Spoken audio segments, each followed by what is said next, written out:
सनातन धर्म में दान का विशेष महत्व बताया गया है। दान केवल धन देने तक सीमित नहीं है, बल्कि यह मनुष्य के भाव, उद्देश्य और समाज के कल्याण से जुड़ा हुआ है। भगवान विष्णु, जो सृष्टि के पालनकर्ता माने जाते हैं, उनके अनुसार संसार में सबसे महान और सर्वोच्च दान विद्यादान है। यह बात अनेक शास्त्रों, पुराणों और वैष्णव परंपरा में स्पष्ट रूप से देखने को मिलती है। भगवान विष्णु धर्म, ज्ञान और मर्यादा के प्रतीक हैं।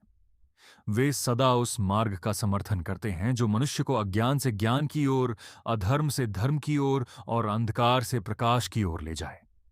इसी कारण उनके अनुसार जो दान मनुष्य के जीवन को सही दिशा दे, वही सबसे बड़ा दान माना गया है।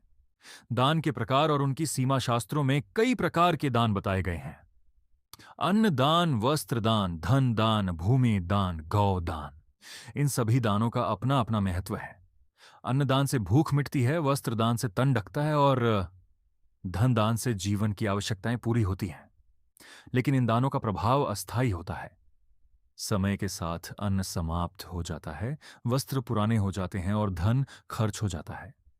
विद्यादान क्यों सर्वोच्च है? विद्यादान वह दान है जो कभी नष्ट नहीं होता। ज्ञान एक ऐसा धन है जिसे न चोर चुरा सकता है, न अग्नि जला सकती है और न ही समय समाप्त कर सकता है। एक बार जो ज्ञान प्राप्त हो जाए, वह जीवन भर साथ रहता है और मनुष्य के हर निर्णय को सही दिशा देता है। शास्त्रों में कहा गया है, न विद्या समम दानम, अर्थात विद्या के समान कोई दान नहीं है। विद्यादान मनुष्य को केवल पढ़ा लिखा ही नहीं बनाता, बल्कि उसे संस्कारवान, विवेकशील और धर्मपरायण भी बनाता है। यही कारण है कि भगवान विष्णु ज्ञान के विस्तार को सबसे बड़ा सेवा कार्य मानते हैं। विद्यादान का आध्यात्मिक महत्व। विद्या केवल पुस्तकीय ज्ञान नहीं है। इसमें धर्म का ज्ञान, आत्मज्ञान, कर्म का ज्ञान और ईश्वर को समझने की शक्ति भी शामिल है। जब कोई व्यक्ति किसी को सही ज्ञान देता है, तो वह उसके जीवन की दिशा बदल देता है। यह कार्य स्वयं ईश्वर की सेवा के समान माना गया है। भगवान विष्णु के अवतार श्री कृष्ण ने भी गीता में अर्जुन को विद्यादान दिया।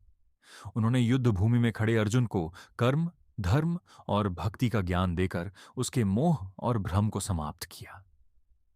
यही विद्या दान का सर्वोच्च उदाहरण है। समाज पर विद्यादान का प्रभाव। विद्यादान केवल एक व्यक्ति तक सीमित नहीं रहता। एक शिक्षित व्यक्ति पूरे समाज को शिक्षित करता है। वह अन्य लोगों को भी सही मार्ग दिखाता है।